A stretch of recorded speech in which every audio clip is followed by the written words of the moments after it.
Just quickly at the start here, as this is a fully fledged top tier premium, I expect some newer players may find themselves on this video, so I just quickly want to recommend both my recent notching video and also the AirRB beginners playlist I made. The latter has a collection of videos covering all aspects of top tier air from a variety of good content creators, so if you want to learn all the basics, be sure to check those out, links will be in the description. Now the subject of this video, the Su-30MK2, ticks every box for me to enjoy an airframe these days. It's a flanker, it carries ERs. Jokes aside, this is objectively a good premium. I won't be telling you what you should and shouldn't do with your money, I'm just going to show you some gameplay and yap about some stuff for however long this video is. Now I was rusty coming into my games in this, as we just came out of the SE Priority Tournament season. During that time I was obviously scrimming 4v4, and then after that was finished I've been taking a break enjoying some other games, not really playing much War Thunder. So getting back into 16v16 and the chaos of all that definitely took me some adjustment at first, especially of course as we have the new contrail heights implemented. And that's the first thing I wanted to talk about. Yes, you can slip around unnoticed a little easier, which is nice, but that also applies to the enemy team. So this has been sort of an indirect nerf to airframes with weaker radars, especially when you have a radar like the flanker, which isn't the most user friendly and loves to give you ghost targets, but to be fair, that's kind of a persisting issue with a lot of radar sets, especially after we have major updates. Also remember the airframe you'd be comparing this to would be like the Su-27SM or J11A, which is at the same BR now, and it's just slightly worse is the basic conclusion. So remember, just because you can climb to 9,000 kilometers with no contrail, it doesn't necessarily mean you should. When you're going fast up high in the thin air, this thing especially does not like rotating, and I died a good few times getting used to it simply not turning into my notches in time for very defeatable missiles. In this clip here, for example, you'll see me playing a bit rusty to start, so in getting my HMD lock, I allow my mouse aim to pull my nose head on, which is unnecessary and it gives me more work to do to get into the notch. And then even here at 6 to 7 kilometers altitude, look how much I'm struggling to rotate in time, even with the burner cut and my air brake out to slow down to get myself below Mach 1, so pay extra attention to your speed and altitude. I mean, this is usually something you should pay attention to, but I've noticed it's something I've been struggling with a bit. And really try to avoid those mistakes of overcommitting your nose when you don't need to. Here again is another one, not even high altitude here, where I've got a case of tunnel vision seeing the top down opportunities, and I react slowly to this flanker head on. I don't respect the launch and turn into it initially and take way too long to cut my speed. If I was paying more attention here, I could easily have made this notch. One more of these for you now. This time I even get the lock first, and this is what I mean about being rusty, and this is a common mistake people make. I should already be pre-notching, anticipating return fire. You have a HMD, you have very strong off-bore sight missiles, use them. Don't do this and needlessly give yourself more work to do and end your game early. Now let's go through some games, and 13.3 is one of those polarizing BRs I think. By that I mean the down tiers are exceptionally good for you, but the up tiers can be kind of rough because you can see top tier in this. With that said, you can't really hope for a better chance in those up tiers flying this with the kit you have. It's just the flight model that isn't great, and you have the standard flanker issue of a relatively low countermeasure count. But if we talk missiles, the only airframes I consider to have a better loadout in the BRs above you are the higher tier flankers, the M2Ks and Rafale for the Mikas, and I guess maybe the Hornet for pure Fox 3 count. But every F-15, F-16, Gripen, Eurofighter and the J-10 just have objectively worse loadouts. It's just if you get unlucky and those 4 up-tiered planes at 14.3 are decent players in Rafales, it can be a bit awkward. But let's be honest, unless you're queuing France, this is just the reality of top tier for everyone these days. At least you can only see 4 of them in total. Speaking of the down tiers, however, they feel similar to getting down tiered in the Su-33 at 13.0. You have a really nasty loadout for these games. I'm also finding that unless you get a lot of F-14s in your down tiers, people at these BRs tend to deck hug a lot more, of course, which is fantastic news if you're playing this, especially on these maps with inconsistent terrain, making the multipath gamble even harder to pull off. You can see this Gripen with no Fox 3s trying to deck hug in, but look at the terrain he's trying to multipath over as I get the Severe. It's not easy to do that here. He calls me a slut in chat, which I strongly refute. I'm happily married. I then get another top-down attack to get the kill on this Hornet who's too distracted to deal with my missile from my teammates. And it's easy to say, oh, these are easy kills, it's a down tier, etc, etc, but you still need to put yourself in the position to capitalize on this. If you don't adjust your playstyle to the up tiers and down tiers, you're missing out on a lot of value. If I'm I'm also flying low in these games, I'm not picking up these 3 easy kills at the start. Higher kill games in Air RB are often very much a case of right place, right time. For the last kill in this game, I'm flying towards where the last massive enemies were. Now take note, I'm not flying head on to where that was, I'm offsetting towards the friendly side of the map and towards my one teammate over there. Especially as the opposing players are unspotted now, I don't want to accidentally fly over someone without realising, or end up with a massive pack of them right next to me because I've used a lot of my missiles now and I don't really have the loadout to contest that anymore. I've also had my TWS off as I approach, a bit of a gamble as I get less info, but it also doesn't broadcast my position to them either. Instead I just fish about with HMD first to see if I can pick up a lock, which I do, and as I'm unpressured I send the ER for this shot. I've been consistently running with one of my R77s swapped out for an ER. It's the best missile for trying to force a kill, and it's also exceptionally good for firing into furballs to try to avoid team kills, which Fox 3s are very liable to pick up. In the next game is one example of why I like the ER for forcing a kill. I fire the 77 first, but he's both notching and multi-pathing, meaning it's pretty easily defended. Now I could fire another 77, but he's full defensive, which means he isn't pressuring me. With that in mind, I can use the ER for a much higher chance of kill. It's harder to notch and also harder to multi-path owing to the warhead. It also means I can play my ER mind games. After firing, I immediately unlock it, so now his RWR will be completely silent, only to relock it a few seconds later where the reaction window is much smaller now. It's almost directly above as well, so multi-pathing it is going to be tough and I pick up the kill. I went quite wide left at the start here to deal with this guy just so our team didn't get outflanked, so now I turn back in to see what has developed with the rest of the game. And my next lesson is, as with most top tier airframes, try to maintain your trigger discipline. I knew this Su-30 here was severed from Section, who I was playing with at the time, but I was feeling greedy and I wanted to pick up a kill credit for finishing him off. And then the Su-30 crashes before my missile even gets there, so I don't even get that. My point is, don't get tempted with greed or trying to chase your stats like this, because when you end up in a late game joust and the enemy has one more Fox 3 left than you, you'll be wishing you didn't waste those missiles earlier. Now I'm going to move to engage this verbal on the other side of the map, and again this game was a partial down tier, but you see the benefits of simply holding some altitude in the early game. You have way more options for how to approach the match and much better situational awareness. As I get closer, I'm again going to switch from TWS to HMD to broadcast my position less. The flanker TWS is kind of crap anyway, so you know, not much is lost, and once more I'm just fishing with HMD looking for targets flying this way. After launching a couple of missiles, I'm pre-notching in anticipation of counterfire, or if I miss someone, which is very possible when they're all unspotted, it means the closure rate is reduced, so I'll have a little more time to react. Sure enough, I spot another dot against the horizon. Not sure if it'll be visible once this gets uploaded and compressed to YouTube, but visual spotting, you know, literally seeing things with your eyeballs, is more important now with the contrail changes. Sure, this guy in particular would have been below the old contrail height anyway, but the principle still applies. Always be looking, always be aware. Then of course it's a classic case of keep defending against the flaming wreck because all his weapon systems are perfectly operational, whilst the pilot is just vibing apparently.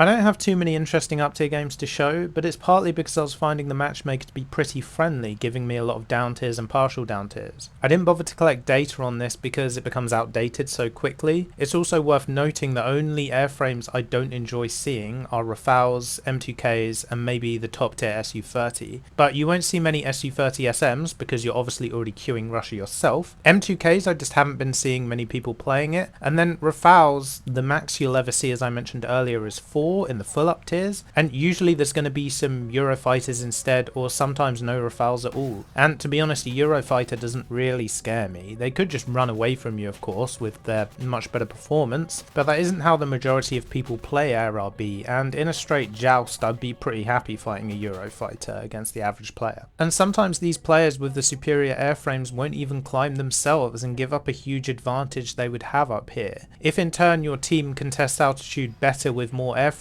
even if they're worse airframes, there's a good chance you're coming out on top. In this particular game there were at least 3 Rafales in the enemy team, but only 2 or 3 of them took significant altitude, and because I was playing with some friends, whilst we were all in 13.0 or 13.3 airframes, we were actively contesting them up high, so we're able to secure the airspace. I get that nice top-down position after that, but the Rafale on the deck wins the multi-path gamble. I do turn back around and manage to take him out, and I would have been able to notch the Mika in theory, but I get bad timing on someone else pushing me, putting me in an awkward position and carrying too much speed to rotate and notch both missiles.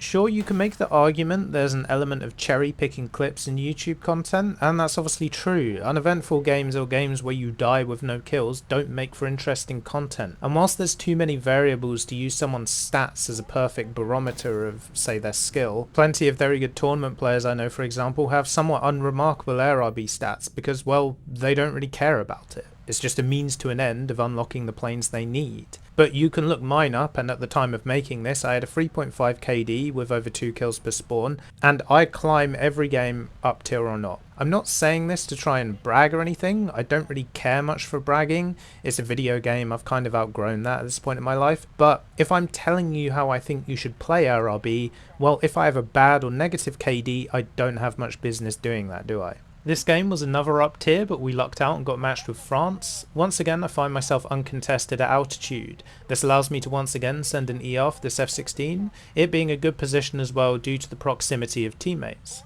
As I mentioned before, with the ER you can keep clear of team kills much easier. If it does appear to switch to a teammate and you can't change to the lock, you can just fully break whatever lock you have to force it into IOG anyway. No issues here though, as I pick up the kill. And then I can pick up an easy kill on this Eurofighter. I had spotted him earlier whilst guiding the ER, but it was clear he was tunnel visioning on the players below. I'm happy to close the gap with a Euro anyway, where I can more reliably expect my R77s to connect.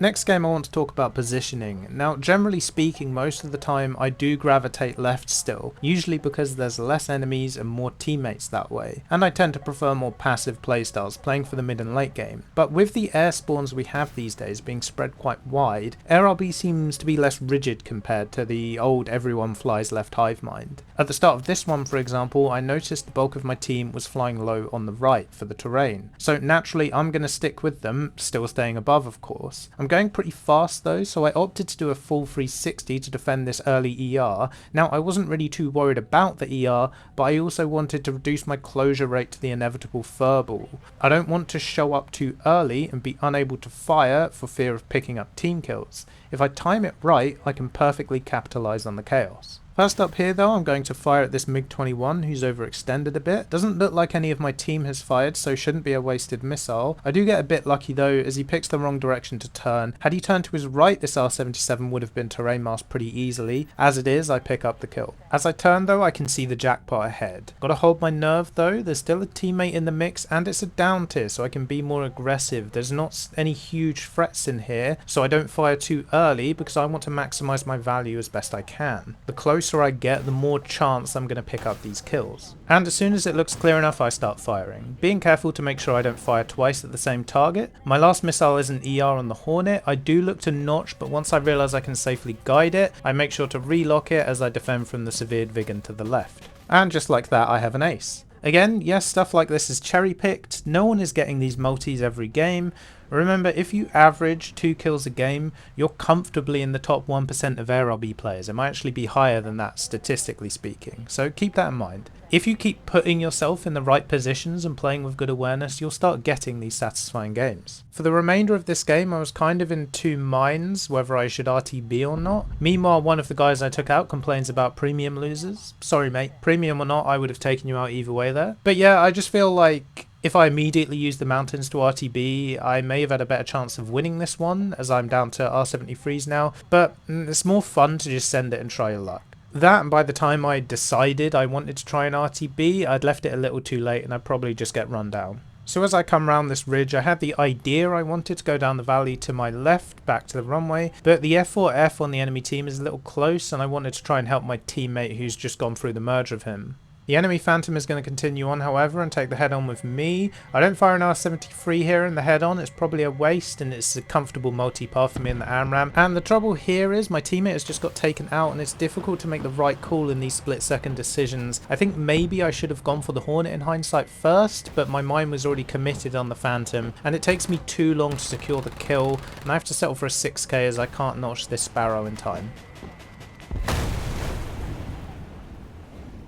going into this next game and I'm back to my usual openings. I do quite like going far left if a couple of people on the enemy team go wide that way. I often find I can have some small engagements with the benefit of preventing my team from being outflanked. I've got two here going wide on my TWS. I'm mirroring their heading just to make sure I cut them off, and after I fire the second missile I immediately start pre-notching. So when the launch shows up on my RWR, I'm already defending it. The kill pops up, so I know I don't need to recommit and I can focus on my notch and the second target, who appears to have successfully multipathed my R77. I'll switch to the ER here. He's not pinging my RWR, so I'm free to guide it in, and as I mentioned before, the ER is going to be a little more reliable for killing through multipath owing to the larger warhead. That said, an R77 probably still would have been a better choice here. It's top down enough that I think he's going to die regardless, and I think it's better to save the ER for a situation where you really can make proper use of it. You may also notice I was warming up a 73 as a failsafe there. I'll cut to another clip quickly for why I do that. If they do succeed the multipath, they can pull up on your tail if you aren't careful. You'll remember the Rafale from an earlier clip in the video doing this and putting me into a tricky situation. So if possible, I will look for the top down R73 if needed as they pass underneath me. Very often this catches people out if they aren't pre-flaring. It's extremely hard to multipath and have your camera looking straight up to deal with stuff like this properly, so a good one to keep in mind.